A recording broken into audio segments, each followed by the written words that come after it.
Bonsoir à toutes et à tous et bienvenue sur Monaco Info. Nous sommes le mardi 22 février. Quelle est l'actualité du jour? La réponse dans ce sommaire.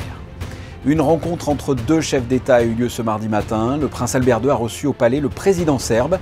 Les relations entre les deux pays se poursuivent après la visite il y a 1 an et demi du souverain à Belgrade. Qu'est-il fait en principauté pour l'avenir professionnel des jeunes adultes qui viennent de finir leurs études? Eh bien, depuis 12 ans, la CID, la Commission d'insertion des diplômés, vous allez le voir, prend soin de façon individuelle, au cas par cas, de tous les jeunes en recherche d'emploi. Avec nous ce soir, la responsable de la CID, Muriel Bubio. Et pour être complet, nous donnerons également la parole à Sandra Lefranc, la responsable de la cellule emploi jeune. Cette cellule est une passerelle entre le monde du travail et les jeunes étudiants. Dans le cadre du centenaire de la disparition du prince Albert Ier, les élèves du lycée technique et hôtelier ont préparé un déjeuner hommage au restaurant du Cordon d'Or et c'était un repas végétarien. Pour quelle raison? Je ne vous le dis pas, restez avec nous, vous le saurez dans quelques minutes. Le carême débutera le 2 mars pour s'achever 40 jours plus tard, le 14 avril.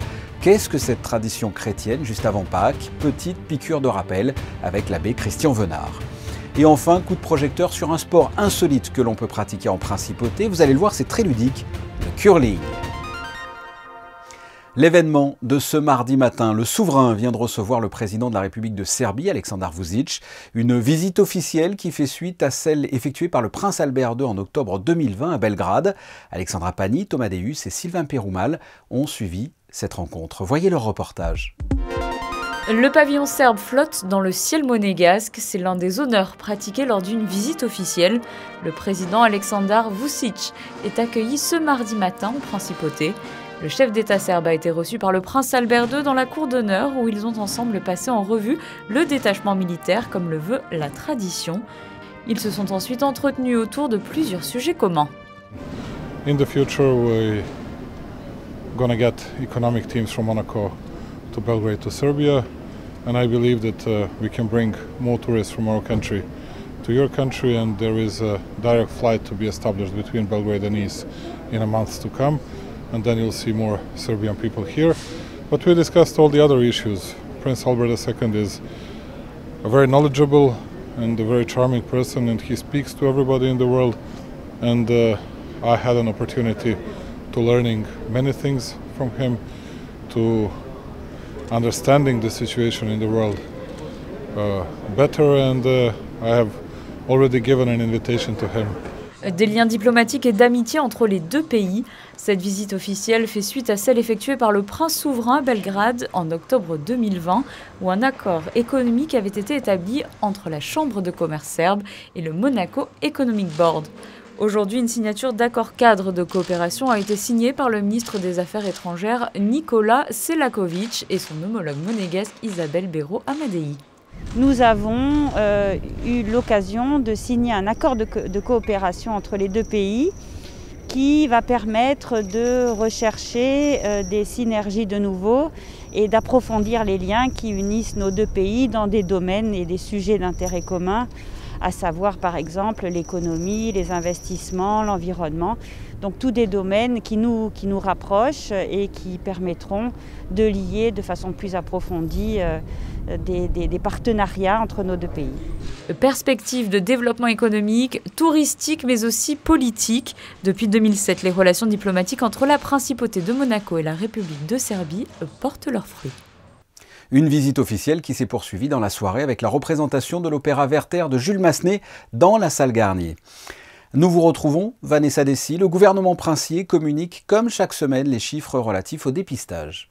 Bonsoir Fabien, bonsoir à tous. Le nombre de tests réalisés sur des patients résidents et non résidents entre le 14 et le 20 février est de 3297 tests PCR et antigéniques pour un taux de positivité de 9,83%. Le taux d'incidence, soit le nombre de personnes positives ramenées sur une base de 100 000 personnes sur la période des 7 jours écoulés, est de 436. Alors si l'on veut faire un comparatif, il y a 2 semaines, le taux de positivité était de 1205 cas sur 100 000 personnes, 655 la semaine dernière et donc 436 cette semaine, des chiffres, vous le voyez, en baisse. Autre chiffre, Vanessa, l'INSEE dévoile ceux concernant la fonction publique. L'effectif de la fonction publique dépasse pour la première fois les 5000 personnes au 31 décembre 2021, soit 2% de plus par rapport à 2020. Plus des 3/4 d'entre elles relèvent de l'administration gouvernementale. Ces chiffres montrent qu'avec 418 recrutements et 321 sorties des effectifs, la fonction publique compte aujourd'hui près de 100 salariés supplémentaires par rapport à 2020. À l'approche des différents grands prix, la direction de l'aménagement urbain va procéder à une opération de réfection de la chaussée d'une partie du circuit. Et cette réfection se prolongera à d'autres zones de la ville, à l'instar des années précédentes. Les réaménagements seront effectués sur les artères de l'allée d'Estende, quai Albert Ier, rue Grimaldi, avenue d'Ostende, avenue d'Espeluc, tunnel Louis II, route de la Piscine, rue Belle-Respiro et enfin rue Bellevue. Ces opérations de réfection seront réalisées de nuit afin d'impacter le moins la circulation du 28 février au 16 mars prochain. Je vous le rappelle, le Grand Prix de F1 se déroulera cette année du 26 au 29 mai. Ouvrons une page jeunesse, ou plus précisément l'avenir professionnel de la jeunesse. Est-ce que la crise sanitaire a été un frein à leur épanouissement professionnel ? Qu'est-il fait justement pour venir en aide, ou plus exactement soutenir ces jeunes à un moment crucial de leur vie, une fois qu'ils ont fini leurs études? Nous allons recevoir pour y répondre, comme je l'ai dit dans les titres, la responsable de la CID, la commission d'insertion des diplômés. Mais juste avant de discuter avec Muriel Bubio, Christine Datomel est allée à la rencontre de jeunes pour leur demander ce qu'ils aimeraient faire plus tard professionnellement. Et voici les réponses. J'aimerais travailler dans les relations internationales. Donc tout ce qui est intelligence artificielle, cybersécurité, travailler dans le gouvernement peut-être. J'aimerais faire entrepreneur. J'ai déjà ma marque de vêtements et tout. Et voilà. Là actuellement je suis au lycée en terminale et l'année prochaine je compte faire une licence d'histoire. Et plus tard j'aimerais faire l'école du Louvre pour faire archéologue ou travailler dans un musée d'histoire. Moi je veux avoir beaucoup d'argent. Travailler dans le sport et dans ce que j'aime, quoi. Je sais pas trop de... Ce que je fais en ce moment, ça me plaît déjà. Alors qu'est-ce que vous faites ? Je suis dans la vente de places hospitalité et dans le partenariat sportif. Moi, j'aimerais plus faire manager dans le marketing de luxe. Voilà la réaction dans la rue de certains jeunes de la Principauté quant à leur avenir. Et nous recevons pour compléter ce dossier la responsable de la commission d'insertion des diplômés, Muriel Bubio, bonsoir. Bonsoir Fabien. Quelles sont les missions de cette cellule, de ce service ? Alors cette cellule exécutive, finalement, puisque ça reste une cellule exécutive, est d'informer, d'accompagner et d'être à l'écoute de la jeunesse de la Principauté dans la construction de leurs projets professionnels et surtout finalement de leur future insertion professionnelle. Vous êtes une interface entre ces jeunes et les entreprises, c'est un service au cas par cas. Pour chaque diplômé, vous les chouchoutez, j'ai envie de dire. Et c'est exactement le bon terme, on fait du coaching bienveillant, de la haute couture pour faire en sorte que chaque individu, chaque jeune soit traité en lien avec toutes ses spécificités et j'allais dire le talent qu'il représente. Parce que c'est vrai qu'ils ont des parcours très variés, des parcours parfois un petit peu atypiques et le luxe que nous avons ici à Monaco, c'est véritablement de les accompagner et de faire en sorte qu'ils puissent s'insérer avec tout le succès qu'ils méritent. Et qu'est-ce que vous proposez concrètement à ces jeunes ? Alors, quand on dit qu'on les accompagne, on les rencontre, on écoute vraiment énormément ce qu'ils ont à nous dire, les difficultés qu'ils peuvent avoir, mais surtout leurs rêves professionnels. C'est extrêmement important de les entendre par rapport à ça et du coup d'établir une stratégie qui va correspondre exactement à ce qu'ils veulent. Et finalement, le succès, c'est l'insertion professionnelle réussie.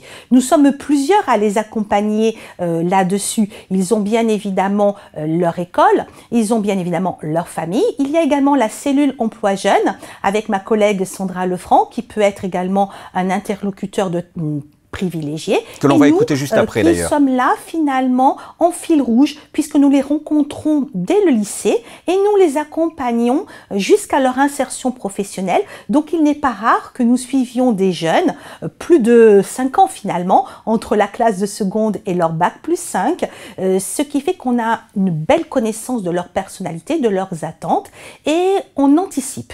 On peut essayer finalement de prévoir ce qu'ils vont advenir d'eux et faire en sorte qu'il n'y ait pas de cassure entre le moment où ils vont être diplômés et le moment où ils vont s'insérer professionnellement.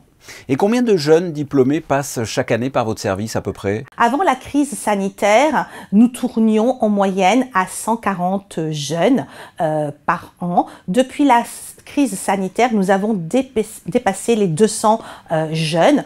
Pour une petite information, depuis le début de l'année 2022, nous avons déjà suivi plus de 50 jeunes. Alors pendant des années, je pense notamment à ma génération et même bien après, il fallait passer par une multitude de stages avant de trouver un emploi.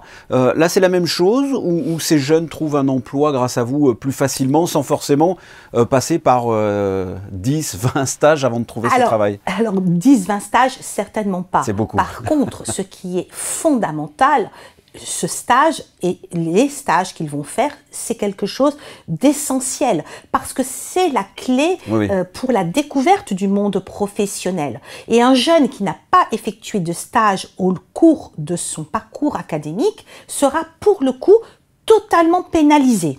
Donc les nombres de formations qui incluent ces stages obligatoires est en constante augmentation. La professionnalisation des parcours académiques est une vraie réalité, soit par le biais du stage, soit par le biais également de l'alternance. Et nous encourageons fortement les jeunes à suivre des parcours qui font la part belle au stage ou à l'alternance. Un jeune qui connaît les codes de l'emploi, qui connaît les codes de l'entreprise est attractif sur le marché du travail et donc s'insère encore plus facilement. Et quels sont les secteurs d'activité en règle générale avec qui vous travaillez pour permettre d'insérer ces jeunes? Alors, à l'heure actuelle, nous travaillons un petit peu avec tous les secteurs d'activité. Certains sont plus ou moins attractifs en matière d'employabilité, en particulier tout le secteur du numérique, digital, le secteur de l'hôtellerie à l'heure actuelle qui recrute massivement après ces 2 années un petit peu difficiles, ça a été plus dur. Le secteur de la santé aussi, le secteur de la finance, le secteur de la comptabilité qui n'est pas vraiment attractif pour les jeunes, mais pourtant avec de très belles carrières à la clé. Si je devais donner 2 compétences essentielles à l'heure actuelle pour un jeune, au-delà de la nature même de son diplôme, c'est le digital et c'est la maîtrise des langues. Très bien, Muriel Bubio, merci. Merci Fabien.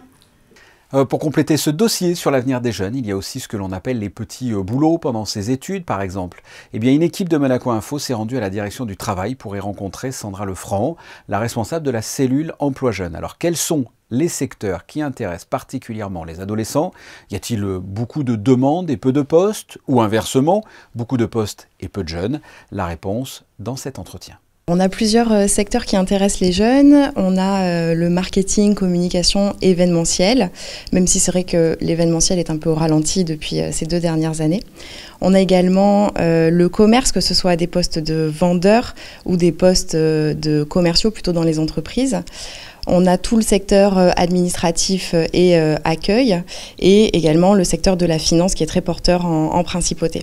On a certains secteurs qui sont touchés par une pénurie de profils juniors, notamment comptabilité, le bâtiment et l'informatique, où on reçoit beaucoup d'offres d'emploi de la part des employeurs, mais malheureusement, on a peu de profils juniors à présenter.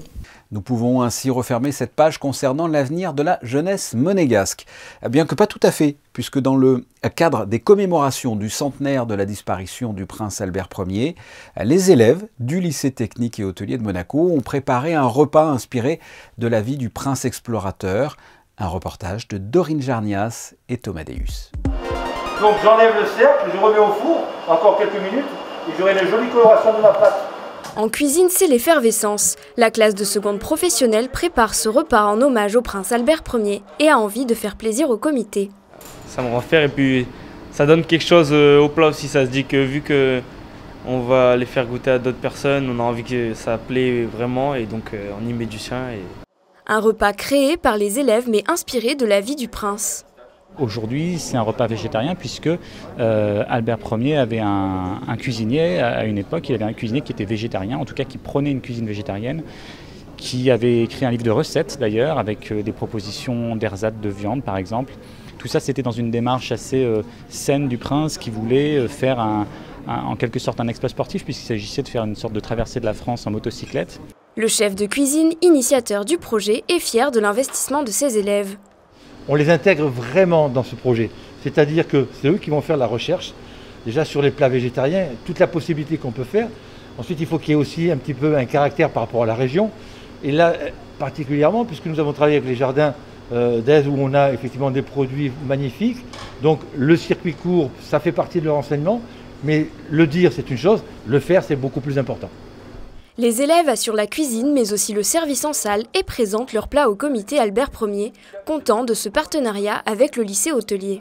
C'est à la fois un projet historique, commémoratif, mais aussi pédagogique, puisque ça permet aux enseignants et aux élèves de travailler en amont sur les menus que les services des archives du Palais princier leur ont fournis, donc les menus de l'époque. Afin de conclure cette série hommage, un troisième et dernier repas sera organisé, cette fois sur le thème de la mer. Un repas qui se déroulera probablement au printemps. Retour sur l'actualité en bref. À noter, Vanessa, un concert annulé ce jeudi. Oui Fabien, la jeune artiste Mathilde Mugot ayant été testée positive à la Covid-19, son récital de clavecin prévu ce jeudi au Théâtre des Variétés est par conséquent annulé. Une date de report sera communiquée rapidement. Pour les modalités de remboursement, il vous suffit de vous rapprocher de l'association des Amis du Printemps des Arts. Parlons de la 11e édition des rencontres internationales Monaco et la Méditerranée. Depuis leur création en 2001, les rencontres internationales Monaco et la Méditerranée réunissent tous les 2 ans de hautes personnalités du monde scientifique, artistique et littéraire. Cette 11e édition est dédiée aux îles de la Méditerranée, ombre et lumière. Les îles de la Méditerranée sont minuscules ou vastes, verdoyantes ou arides, prospères ou infortunées, au destin parfois emblématique. En portant leur regard vers les faces lumineuses et sombres de quelques-unes de ces terres singulières, des experts des sciences, des lettres et des arts analyseront leur destin et leur rendront un hommage les 10 et 11 mars prochains au musée océanographique. La Fondation Prince-Pierre de Monaco propose une rencontre avec l'écrivain particulièrement prolifique Daniel Pénac. Il est l'une des figures majeures de la création contemporaine de notre temps. Daniel Pénac ne se présente plus tant cet auteur est proche de son public. Son œuvre, que l'on peut aborder de diverses façons, soulève cependant bien des questions. Ce grand écrivain a donc accepté d'évoquer son processus de création, celui grâce auquel sa pensée devient un livre, une rencontre organisée ce lundi au Théâtre des Variétés. Merci Vanessa, on vous retrouve pour la météo dans quelques instants, le temps entre autres de recevoir notre invité. On va parler de religion, ou plus exactement du carême, c'est d'actualité. Nous sommes avec l'abbé Christian Venard, bonsoir. Bonsoir Fabien. Je viens de le dire, c'est bientôt le carême. Eh bien, la semaine prochaine, on sera le mardi de la semaine prochaine, on sera le mardi gras. Et puis le lendemain commence le carême avec le mercredi des cendres. Petit cours de catéchisme pour les nuls. Qu'est-ce que le carême? Ça dure combien de temps? Alors le carême, comme l'indique son nom, carême ça vient de quadragésima, ça 40, ça dure 40 jours. Alors le carême, à l'origine, c'est à partir du IVe siècle. Les chrétiens ont voulu vraiment imiter Jésus dans sa vie un peu plus. Et dans la vie de Jésus, il y a un passage célèbre où Jésus part au désert pendant 40 jours. 40 jours où il va être d'ailleurs tenté par le démon, c'est un passage très surprenant dans les évangiles. Alors en souvenir de ces 40 jours au désert, les chrétiens ont voulu vivre aussi 40 jours un peu de pénitence, un temps où ils prennent plus de temps pour Dieu, pour faire des efforts pour aller vers Dieu. Et on a placé cette période-là très tôt dans la vie de l'Église, avant la fête de Pâques. Donc le carême commence 40 jours avant Pâques, en décomptant les dimanches, parce que le dimanche, on ne fait pas carême, on célèbre la résurrection du Seigneur tous les dimanches, mais ce temps-là nous prépare à la fête de Pâques. Alors, il commence par le mercredi des cendres, et donc il se termine avec la Semaine Sainte, le Triduum Pascal et la fête de Pâques. Alors pourquoi faut-il faire ce carême? Quelle est la symbolique de cet événement? Alors, je crois d'abord, c'est d'abord une tradition dans la vie chrétienne qui nous est proposée par l'Église un petit peu, si vous voulez. Beaucoup de nos téléspectateurs sont des sportifs, peut-être même avertis. Et en tout cas, ici à Monaco, on aime beaucoup le sport et on sait très bien que pour pouvoir bien pratiquer un sport, eh bien, il faut s'entraîner. Alors, le sport du chrétien, c'est de de faire une course pour arriver un jour auprès de Dieu au paradis. C'est un petit peu ça la symbolique que d'ailleurs je reprends d'une lettre de Saint Paul au tout premier chrétien. Et alors pour bien faire cette course, on a besoin régulièrement d'entraînement. Et le carême, c'est un peu cette période d'entraînement spécifique dans l'année où eh bien, on va pratiquer le jeûne. Donc on fait des efforts en matière de nourriture, ou ça peut être le jeûne sur la télévision, sur les jeux informatiques, sur le tabac, que sais-je. Le jeûne, l'aumône, c'est un temps de partage. C'est un moment où on va essayer d'être plus généreux avec les autres. Alors ça peut être du partage, donner de son argent pour des œuvres, pour des associations. On peut aussi donner de son temps pour des gens, et puis de prière. Voilà, on intensifie notre prière pendant cette période, on est vraiment appelé à la conversion. Autrefois, on parlait même de faire ses Pâques, c'est-à-dire qu'on profitait de cette période de carême pour, au moins une fois par an, confesser ses péchés, aller vivre le sacrement de la confession, de la réconciliation, pour bien préparer son cœur à recevoir Dieu et à mieux l'aimer. Qu'est-ce que représente cette période pour vous? C'est une période importante? Alors si vous me posez la question à titre personnel, mais je crois que ça rejoindra ce que ressentent beaucoup de catholiques, moi c'est une période curieusement que j'attends vraiment chaque année avec impatience, parce que c'est vraiment une période où on se repose un peu les bonnes questions. Est-ce que je fais suffisamment d'efforts dans ma vie pour suivre Jésus, pour aimer mon prochain, pour être fidèle au commandement de Dieu? Et c'est une période un peu qui nous interroge, qui vient un peu nous déranger. Les lectures chaque jour à la messe, et le dimanche en particulier, c'est vraiment la liturgie de l'Église nous invite vraiment à nous convertir, puisque c'est vraiment ça le mot. C'est vraiment peut-être à nous détacher un peu de ce qui nous appesantit habituellement, de notre péché, des petites facilités qu'on s'accorde. Alors moi, sincèrement, c'est une période que j'aime bien. Je sais que l'on souhaite donc de bonnes fêtes de Pâques. Là, on souhaite un bon carême, ça se dit? On peut dire bon carême, et moi j'ai même envie d'ajouter bon et surtout joyeux carême. Voilà, écoutez Christian Venard, je vous souhaite un joyeux carême. Merci d'avoir répondu à mes questions. Merci beaucoup à vous Fabien. On passe à un sport atypique. En règle générale, on le voit à la télé seulement tous les 4 ans pour les JO et on l'oublie après. Le curling, eh bien, il est possible de pratiquer ce sport insolite en principauté sur la patinoire du Port Hercule, comme vous allez pouvoir le constater dans ce reportage. 19 kg et 96 grammes, voici le poids précisément de cette pierre de curling qui est en train de glisser sur la patinoire, non loin des yachts et juste au-dessus de la piscine du Port Hercule. Autour de ces pierres de granit, une vingtaine de personnes, les licenciés du SCOM, le Skating Club of Monaco, mais également, et ils étaient nombreux, des joueurs et le staff de la Fédération monégasque de rugby. Ils sont venus tester un sport insolite. Et sans crampons, on le voit, c'est un petit peu plus dur, dérapage incontrôlé, petite chute sans gravité, et tout cela dans la bonne humeur. On a décidé de venir un petit peu voir comment ça se passait sur la glace. On voulait se retrouver en dehors d'un terrain et essayer d'avoir d'autres sensations, et c'est toujours très sympa de se retrouver dans d'autres conditions. C'est cool, ça glisse, un petit sport d'hiver, toujours du bien. On s'est dit que c'était un peu incongru, et du coup... on s'est dit qu'on voulait tester. En vrai, c'est cool, hein, mais c'est un truc qu'on n'a pas l'occasion de faire souvent.